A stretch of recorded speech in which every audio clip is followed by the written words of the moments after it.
Has this ever happened to you? You're doing tons of cars practice, you're improving your skills, you're growing, your scores are getting better, but all of a sudden, you just reach a point where you kind of plateau. Your scores don't necessarily get any better and they kind of fluctuate around a certain average. Your skills are improving, but you don't feel like you're connecting with the passages, and all of a sudden it seems like your growth has halted. Well, that's not an unusual situation. A lot of students hit the cars growth plateaus for various reasons. And here at MCAT Savior, we've kind of distilled the key reasons down so that we can explain to students, why they occur and what they can do about them to help push your CARS score even higher in the long run. So the first reason why students typically hit a plateau is, simply put, training volume. When students first start out, it's pretty normal to do 1 to 2 passages per day. That's a pretty typical number, and it helps students get a good idea of what they're expected to do. Now, as time goes on, students typically transition to doing roughly around 2 to 3 passages per day. And remember, with all of these passages, you want to make sure you have adequate review of both the answers and how your answer choices could have been better, and your skills work and application of passage reading, question answering, and time management skills. The issue with training volume, actually, more often than not, students overtrain.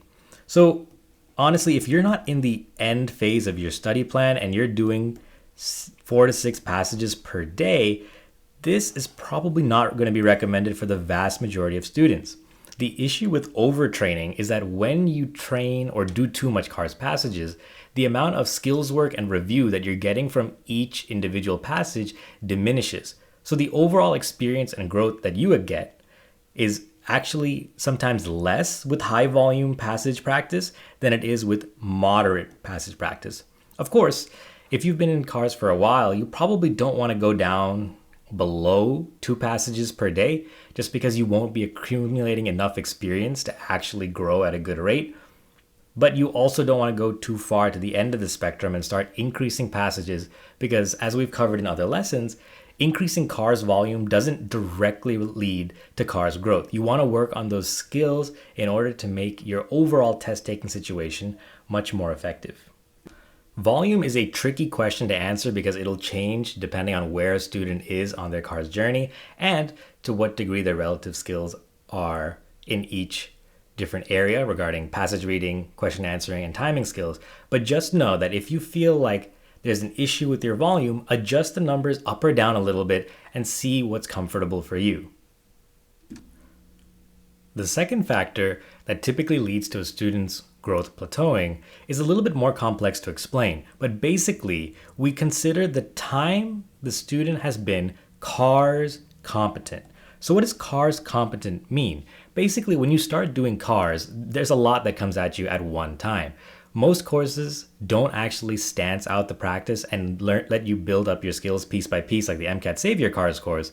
So what ends up happening is that you're just dumped into full-length passages with really hard questions off the line and you scramble to learn them. Well, the issue with that is because in that situation, you're kind of learning on the fly, and it's going to take a while before a student is fully CARS competent. For us, we typically define CARS competency as such. We believe that if a student is able to read the passage and do all the questions comfortably, they've just reached the bare minimum that we expect a student to be to qualify as CARS competent. Now, we know that at various levels of skills, students can finish reading the passage and doing the questions in under 10 minutes, but if they're not doing this comfortably, if they're rushing, if they feel unsure, then they're not quite CARS competent yet.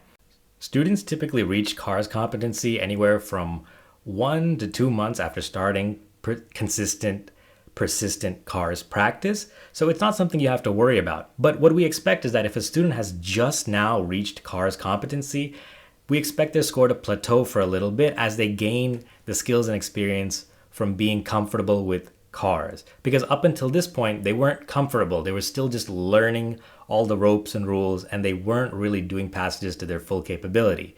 Now, once they've reached competency and can finish it in a timely manner, they can now learn to build on the skills that they have and improve their score. But it just might take a long time for that to show, which is why in this phase, a student's score would plateau and then we would be not concerned about it at all. And this typically happens anywhere from 3 to 4 months, and the plateau varies. Some students get through it really quickly. Some students have a little bit of a longer plateau, but if you're in the situation, I wouldn't worry about it. This is another key reason where students can get a little bit flustered, because it's very hard to track individual skills without the help of a skilled tutor or other individuals that are much better at you in cars. That's a big focus of the MCAT Save Your Cars course, is we want to provide those professional level skills to students so they can kind of benchmark where they are in comparison to what a high spec scorer would do.